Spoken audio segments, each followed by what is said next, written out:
Thomas wiped down the counter of the Cosmic Stop, a lonely bar on the edge of the Nevada desert. The neon sign outside flickered erratically, a fitting metaphor for his life lately. It was Tuesday night, and the bar was predictably empty. Thomas glanced at the clock, 11:47 p.m. Another 13 minutes and he could lock up and head back to his desolate trailer park on the outskirts of town. At 31, Thomas felt like he was watching his life play out in slow motion, each day mirroring the last. He poured drinks, listened to the locals complain about the heat and the government, and then went home to an empty trailer and a microwave dinner. It wasn't a bad life, but it certainly wasn't exciting. The bell above the door jingled, pulling Thomas from his thoughts. He plastered on his usual polite smile, ready to serve whoever had decided to grace the Cosmic Stop with their presence so late. But the smile froze on his face as he took in the figure standing in the doorway. She was tall, with skin that shimmered like polished jade under the bar's dim lighting. Her eyes were large and almond-shaped, a striking shade of amethyst that seemed to glow in the dark. She wore a simple, silvery jumpsuit that hugged her form, and her long, dark hair was pulled back in a sleek ponytail. Thomas blinked, wondering if he'd finally cracked from the desert heat. The woman glided into the bar, her movements fluid and graceful. She scanned the room with a curious gaze before settling her eyes on Thomas. "Greetings, Earthling," she said, her voice melodic but with a strange, otherworldly cadence. Thomas swallowed hard, trying to find his voice. Hi," he managed to stammer. "Welcome to the Cosmic Stop. Can I, get you something?" She approached the bar and took a seat, her eyes never leaving his face. "I am Laura," she said. "And I require sustenance. I have traveled far." "Laura," Thomas repeated, feeling a bit like he was in some bizarre dream. "Okay, Laura. What can I get you?"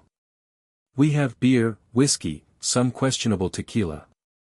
Laura tilted her head, her amethyst eyes widening with curiosity. "I am unfamiliar with your terrestrial beverages. Perhaps you could recommend something stimulating." Thomas chuckled, relaxing slightly.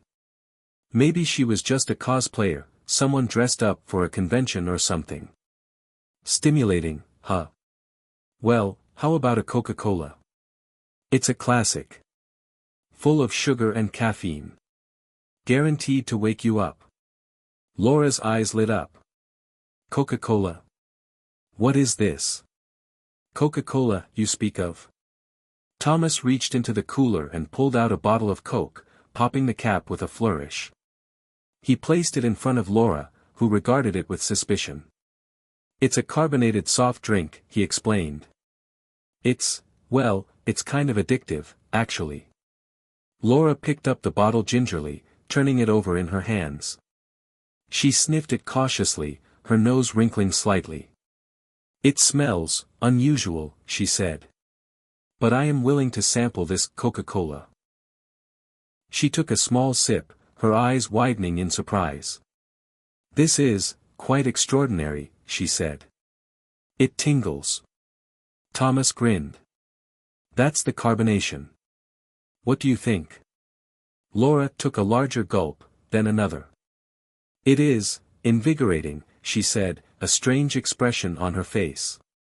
"I feel energized." As Laura drank the Coca-Cola, Thomas couldn't help but study her. Her skin seemed to glow faintly in the dim light, and her amethyst eyes sparkled with an unusual intensity. He shook his head, dismissing the thought. It was probably just the lighting, or maybe he was just really tired. "So, Laura," he said, trying to sound casual. "Where are you from? You don't seem like you're from around here." Laura smiled, a mischievous glint in her eyes. "You have no idea," she said. "I am from a planet far, far away. A planet called Zidon." Thomas raised an eyebrow, trying to suppress a laugh. "Zidon, huh? Never heard of it. Is that near Tatooine?" Laura frowned. "Tatooine? I am unfamiliar with this. Tatooine. Zidon is located in the Andromeda Galaxy, approximately 2.5 million light-years from Earth. Thomas burst out laughing. Okay, you got me, he said. That's a good one. You're really committed to this bit, aren't you? Laura looked confused. Bit? I do not understand. I am merely stating a fact. Thomas shook his head, still chuckling. All right. So, Laura from Zidon, what brings you to our humble planet? Laura sighed, her expression turning serious. My ship malfunctioned, she said. I was en route to a diplomatic conference on Kepler 186f when my navigation system failed. I crash-landed nearby. Thomas's laughter died in his throat. He looked at Laura, really looked at her, and for the first time, he saw something in her eyes that made him believe she might actually be telling the truth. You're serious, aren't you? He said, his voice barely a whisper. Laura nodded, her amethyst eyes filled with concern. I am afraid so. I am stranded, at least temporarily. I require assistance repairing my vessel. Thomas stared at her, his mind reeling. He was just a bartender, a guy who poured drinks and cleaned up messes. He wasn't equipped to deal with aliens. But then he looked at Laura's face again, at her genuine distress, and he knew he couldn't just turn her away. Okay, he said, taking a deep breath. Okay, I'll help you. Laura's face lit up, her smile radiant. You will? Oh, thank you, Thomas. You are a true Earthling hero. Thomas chuckled, feeling a surge of adrenaline. I don't know about hero, but I'll do what I can. First things first, where's your ship? Laura pointed towards the desert, her hand outstretched. It is approximately 5 kilometers west of here, concealed within a cloaking field. Thomas whistled. A cloaking field, huh? That's pretty impressive. It is standard Zidonian technology, Laura said, matter-of-factly. All right, Thomas said, rubbing his hands together. Let's go take a look. But first, let me grab my toolbox.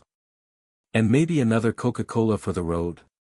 Laura grinned, her amethyst eyes sparkling with mischief. An excellent suggestion, Thomas.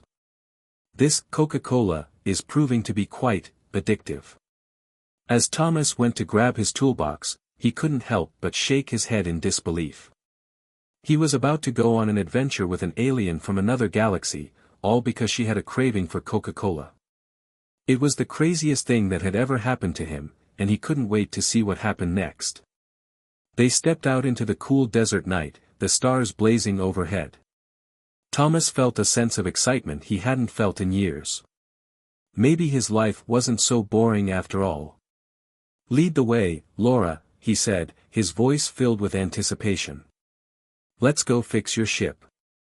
As they walked into the darkness, Thomas couldn't help but wonder what other surprises Laura had in store for him. And he had a feeling that the Coca-Cola was just the beginning. The desert air was crisp and cool against Thomas's skin as he and Laura walked towards the location of her crashed spaceship. The silence was broken only by the crunch of their boots on the sand and the distant howl of a coyote. Thomas found himself glancing at Laura every few moments, still trying to wrap his head around the fact that he was walking through the Nevada desert with an actual alien. So, Zidon, he said, breaking the silence. What's it like? Laura smiled, her amethyst eyes twinkling in the starlight. It is a beautiful planet, Thomas. Lush forests, sparkling oceans, and towering mountains. The Zidonians are a peaceful and harmonious people. We value knowledge, creativity, and, of course, Coca-Cola. Thomas chuckled. Of course, Coca-Cola. Is that a big thing on Zidon? Laura nodded. It is becoming increasingly popular. I introduced it to my people during my last visit. They find its stimulating properties quite appealing. Thomas shook his head, still amused by Laura's obsession with the soft drink. Well, I guess you could say you're a Coca-Cola ambassador. Indeed, Laura said, with a proud smile. I am spreading the joy of Coca-Cola throughout the galaxy. As they walked, Thomas couldn't help but notice that Laura seemed to be getting more and more energetic. She skipped ahead of him, her movements almost frantic. Her skin glowed brighter, and her amethyst eyes pulsed with a strange, blue light. Laura, are you feeling all right? Thomas asked, concerned. You seem a little hyper. Laura stopped, turning to face him. I feel wonderful, Thomas. This Coca-Cola is truly a magical elixir. Thomas frowned. Maybe you should slow down a little. You don't want to overdo it. But Laura didn't seem to hear him. She started to dance, twirling and leaping through the desert, her laughter echoing through the night. Thomas watched her, both amazed and concerned. He had never seen anyone react to Coca-Cola like this before. As Laura danced, she began to sing, her voice soaring through the air like a bird in flight. The song was in a language Thomas didn't understand, but it was beautiful and haunting, filled with emotion and energy. Thomas stood there, mesmerized by Laura's performance. He felt like he was witnessing something truly extraordinary, something that he would never forget. Suddenly, Laura stopped dancing and turned to Thomas, her eyes blazing with intensity. Thomas, she said, her voice urgent. I need your help. Of course, Laura, Thomas said, stepping forward. What is it? The Coca-Cola, she said. It is changing me. I can feel its power surging through my veins. I need to release this energy before it consumes me. Thomas stared at her, his mind racing. Release it? How? Laura grabbed his hands, her grip surprisingly strong. We must dance, Thomas.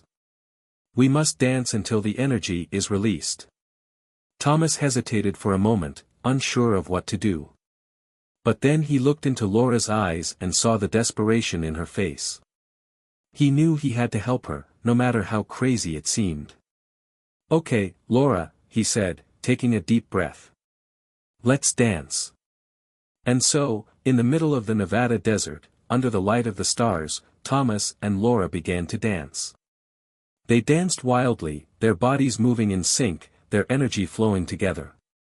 They danced until they were both breathless, their clothes soaked in sweat. As they danced, Thomas felt a strange connection to Laura, a sense of understanding and empathy that he had never experienced before. He felt like he was sharing her energy, her emotions, her very being. Finally, after what seemed like hours, the energy began to subside. Laura slowed her movements, her breathing becoming more regular. She looked at Thomas, her amethyst eyes filled with gratitude. Thank you, Thomas, she said, her voice soft. You have saved me. Thomas smiled, feeling a sense of accomplishment. Anytime, Laura, he said. Just try not to drink too much Coca-Cola next time. Laura laughed, her laughter echoing through the desert. I will try, she said. But I cannot make any promises. As they stood there, catching their breath, Thomas noticed a faint shimmering in the distance. He pointed towards it, his eyes widening in surprise.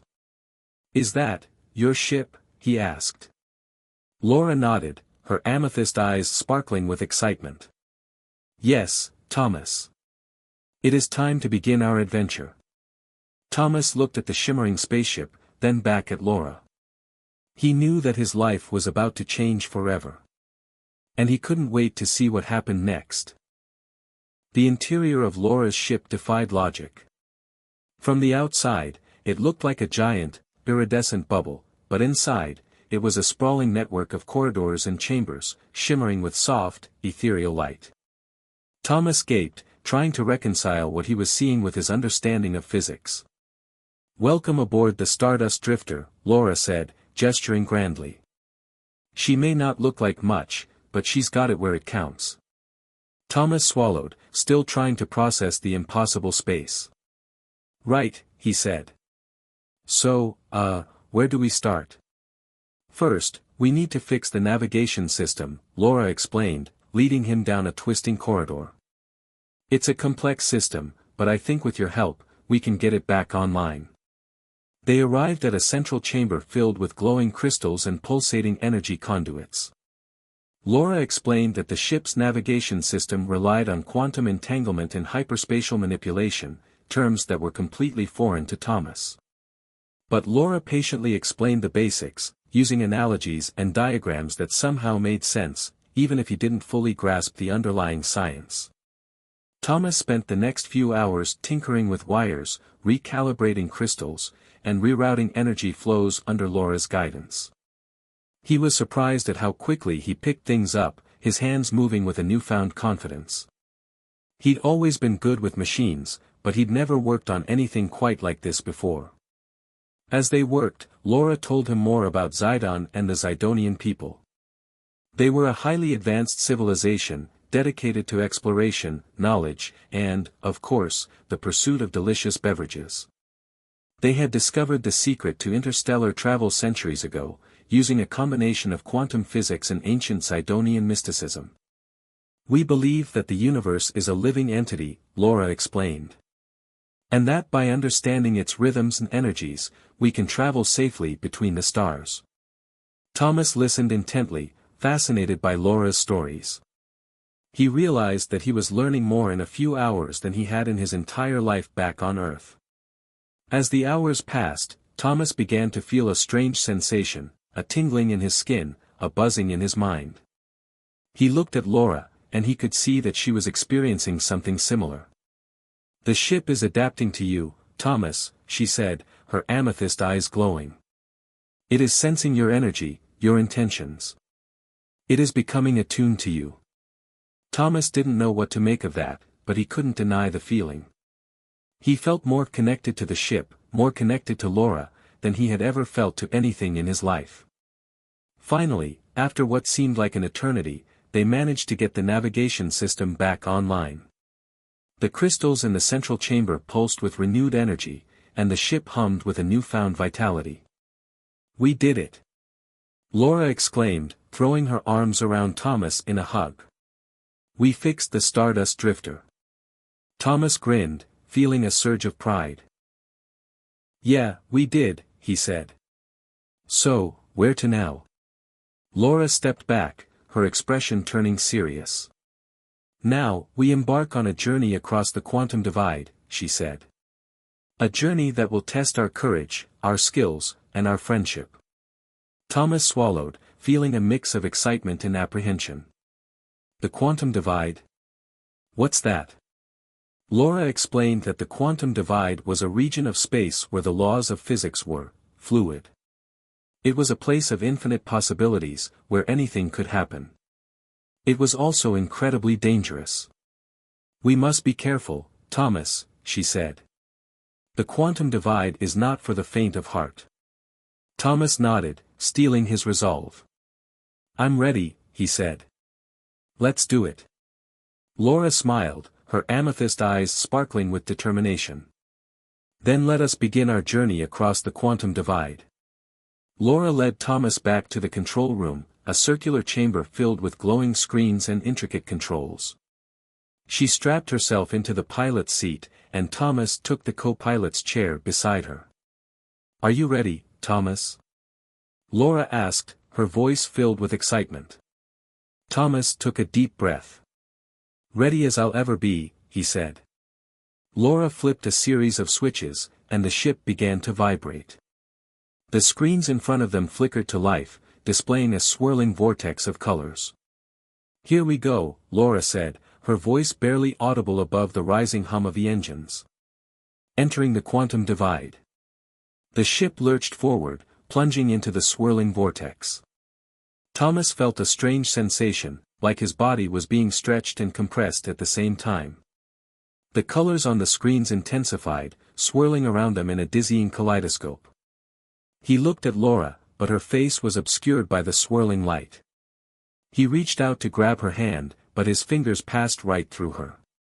"Laura," he shouted, his voice filled with panic. "What's happening?"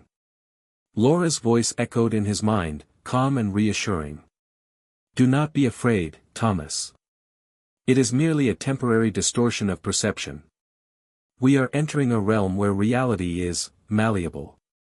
Thomas tried to focus on Laura's voice, to block out the chaos around him. He closed his eyes, taking deep breaths, trying to regain his composure. Slowly, the chaos began to subside. The colors faded, and the ship stabilized.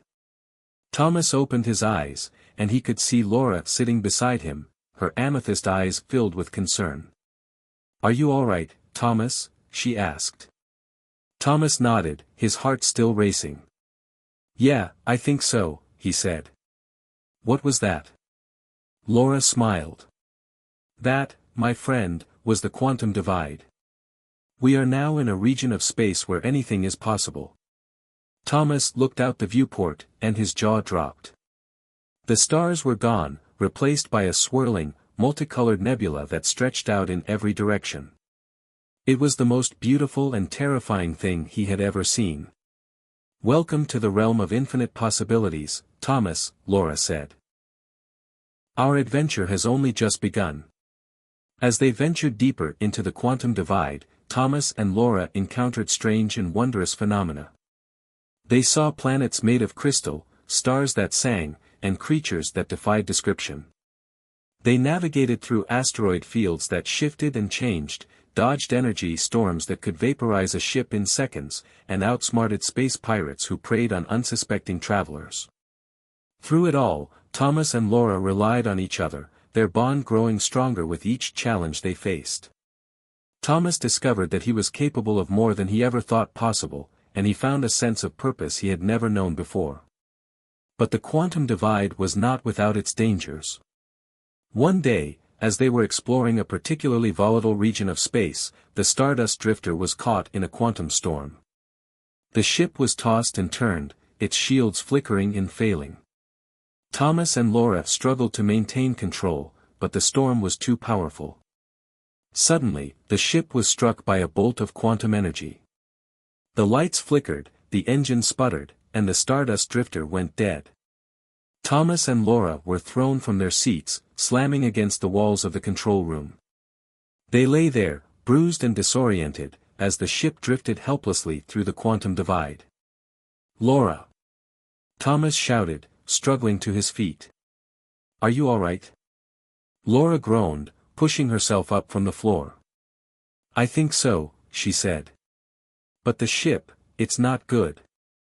Thomas looked around the control room, assessing the damage. The screens were dark, the controls were unresponsive, and the air was filled with the smell of burning circuits. "We're stranded, aren't we?" Thomas said, his voice filled with despair. Laura nodded, her amethyst eyes filled with concern. "I am afraid so, Thomas. We are stranded in a quantum divide, with no way to call for help." Thomas sank back to the floor, his head in his hands. He had come so far, had experienced so much, but now it was all over. They were going to die in the quantum divide, alone and forgotten. But then he looked at Laura, and he saw the determination in her eyes. She was not giving up. "We are not defeated, Thomas," she said, her voice firm. "We may be stranded, but we are not helpless. We will find a way to survive." Thomas looked at Laura, and he felt a surge of hope. He knew that if anyone could get them out of this mess, it was her. "What do we do?" Thomas asked, his voice filled with renewed determination. Laura smiled, her amethyst eyes sparkling with confidence. "We do what we always do, Thomas," she said. "We use our wits, our skills, and a little bit of Zidonian ingenuity to find a way out of this mess." Thomas grinned. "All right, Laura," he said. "Let's get to work." And so, Thomas and Laura began their struggle for survival in the quantum divide, their bond stronger than ever, their determination unwavering. They knew that the odds were stacked against them, but they refused to give up. They would find a way to survive, to escape the quantum divide, and to continue their adventure among the stars. They started by assessing the damage to the Stardust Drifter. The quantum storm had knocked out the ship's primary power source, leaving them without engines, shields, or communication systems. They were completely cut off from the rest of the galaxy. Laura explained that the ship had a backup power source, but it was only designed to provide minimal life support. It wouldn't be enough to power the engines or the communication systems. We need to find a way to repair the primary power source, Laura said. But I am not sure that is possible with the resources we have. Thomas surveyed the damaged equipment, his mind racing. He knew that he wasn't a trained engineer, but he had learned a lot from Laura over the past few days. He was determined to do whatever he could to help. What about scavenging parts from other systems? Thomas suggested. Could we use those to repair the power source? Laura considered the idea. It is possible, she said. But it would be risky. We would have to venture outside the ship, into the quantum divide. And who knows what dangers lurk out there. Thomas nodded, understanding the risks. But they didn't have any other options. We have to try, he said. We can't just sit here and wait to die. Laura smiled, her amethyst eyes filled with pride. I knew I could count on you, Thomas, she said. All right, let's prepare for a scavenging mission. Laura and Thomas gathered their supplies, a portable energy weapon, a multi-tool, a first aid kit, and a supply of Zidonian rations. They put on their environmental suits, which would protect them from the harsh conditions of the quantum divide. As they prepared to leave the ship, Laura turned to Thomas, her expression serious. Be careful out there, Thomas, she said. The quantum divide is a dangerous place. Stick close to me, and do not touch anything unless I tell you to. Thomas nodded, feeling a surge of adrenaline. He was about to step into the unknown, to face whatever dangers the quantum divide had in store for them. But he wasn't afraid. He had Laura by his side, and he knew that together, they could overcome anything. They stepped out of the airlock and into the swirling chaos of the quantum divide. The colors were even more intense outside the ship, and the air crackled with energy. Thomas felt a strange sensation, like his body was being pulled in multiple directions at once. Laura led the way, navigating through the swirling chaos with surprising ease. She explained that she could sense the energy flows of the quantum divide, allowing her to avoid the most dangerous areas. They traveled for what seemed like hours, passing strange and wondrous sights. They saw floating islands made of crystal, creatures that swam through the air, and energy vortexes that pulsed with unimaginable power. Finally, they came across what they were looking for, a derelict spaceship, floating lifelessly in the quantum divide. It looked like it had been abandoned long ago, its hull scarred and battered. This is it, Laura said. This ship may have the parts we need to repair the Stardust Drifter. They approached the derelict ship cautiously, scanning it for any signs of life. When they were sure it was safe, they boarded the ship, their weapons drawn. The interior of the derelict ship was dark and silent, filled with dust and debris. It looked like it had been ransacked long ago, its equipment stripped bare. This place is a mess, Thomas said, his voice echoing through the empty corridors. Do not lose hope, Thomas, Laura said. There may still be something of value here. They searched the ship for hours, their hopes dwindling with each passing minute. But just when they were about to give up, they stumbled upon a hidden compartment. Inside the compartment, they found a cache of spare parts, neatly organized and labeled. Thomas's eyes widened with excitement. We hit the jackpot, he said, his voice filled with relief. These parts may be exactly what we need to repair the Stardust Drifter. They gathered the parts they needed, carefully packing them into their backpacks.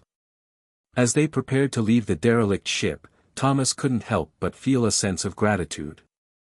They had come so close to giving up, but they had persevered, and their efforts had paid off. Let's get these parts back to the ship, Thomas said. I can't wait to see if they work. They made their way back to the Stardust Drifter, their hearts filled with hope. They had faced the dangers of the quantum divide and had emerged victorious. Now, all that remained was to repair their ship and continue their adventure among the stars. With the scavenged parts, Thomas and Laura managed to restore the Stardust Drifter's primary power source, bringing the ship back to life. The engines hummed, the shields flickered back online, and the communication systems crackled with energy. "We did it!"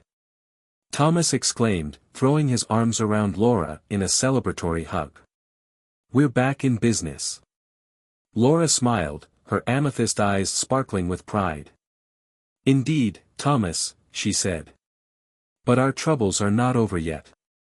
Thomas frowned. "What do you mean?" Laura explained that while they were stranded, she had received a summons from the Council of Xylos, a powerful intergalactic governing body. The council wanted to question her about her erratic behavior after consuming Coca-Cola. "They are concerned about my transformation," Laura said. "They fear that the Coca-Cola may have had unintended consequences." Thomas rolled his eyes. "The Council of Xylos is worried about you drinking a soda?" "Seriously?" Laura sighed. "It is not that simple, Thomas. The Council is responsible for maintaining order and stability in the galaxy. They cannot afford to ignore any potential threat, no matter how small it may seem." Thomas nodded, understanding the gravity of the situation. "So, what do we do?" "We must travel to Xylos and face the Council," Laura said. "We must convince them that the Coca-Cola is not a threat, and that my transformation is harmless." Thomas swallowed, feeling a mix of apprehension and excitement.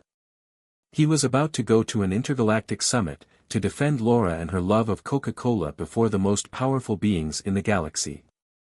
It was the craziest thing he had ever done, and he couldn't wait to see what happened. "All right, Laura," Thomas said, steeling his resolve. "Let's go to Xylos and show them what we're made of." The journey to Xylos was long and arduous. They traveled through hyperspace, dodging asteroids and navigating treacherous nebulae. Thomas spent his time learning more about Zidonian culture and history from Laura, while she practiced her arguments for the Council. As they approached Xylos, Thomas couldn't help but feel intimidated. The planet was a massive, shimmering sphere, surrounded by a network of space stations and defense platforms. It was clear that the Council took its security seriously. They were escorted to a docking station and ushered into a grand hall, filled with representatives from countless alien species. Thomas stared in awe at the diverse array of creatures, each one more bizarre and fascinating than the last. Laura led him to a waiting area, where they were told to await their turn before the Council. Thomas sat down nervously, trying to maintain his composure. "Don't worry, Thomas," Laura said, sensing his anxiety. "We will get through this. Just remember to be polite, respectful, and tell the truth." Thomas nodded, taking a deep breath. He knew that Laura was counting on him, and he wouldn't let her down. Finally, their name was called. They were led into a vast chamber, where the Council of Xylos sat on elevated platforms. The council members were a diverse group of beings, each one representing a different species and possessing unimaginable power. Laura and Thomas stood before the council, their hearts pounding in their chests. The silence in the chamber was deafening. "Laura of Zidon," a booming voice echoed through the chamber. "You have been summoned before the council to answer questions regarding your consumption of a substance known as Coca-Cola, and the subsequent alterations to your physiology and behavior." Laura stepped forward, her voice clear and confident. "Honorable members of the council," she said. "I am here to explain the circumstances surrounding my consumption of Coca-Cola, and to assure you that it poses no threat to the galaxy." She proceeded to explain her crash landing on Earth, her discovery of Coca-Cola, and her subsequent transformation. She emphasized the positive aspects of the Coca-Cola, its stimulating properties, and its potential to promote creativity and innovation. The council members listened intently, their expressions unreadable.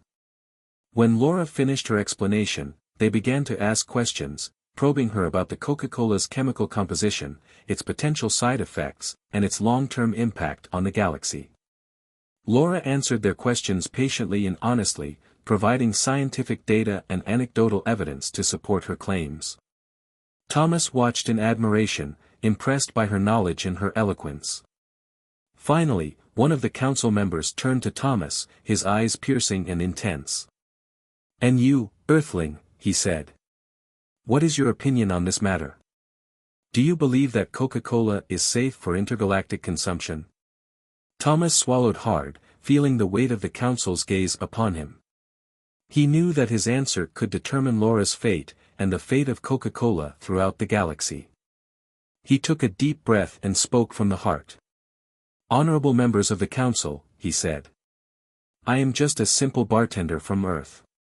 I don't know much about science or intergalactic politics. But I do know that Coca-Cola has brought joy and excitement into my life. It has given me a reason to smile, a reason to hope. And I believe that if it can do that for me, it can do that for others as well." He paused, looking at each of the council members in turn. "I trust Laura with my life," he said. "And I believe that she would never do anything to harm the galaxy. If she says that Coca-Cola is safe, then I believe her." The council members exchanged glances, their expressions still unreadable. The silence in the chamber stretched on, thick and heavy.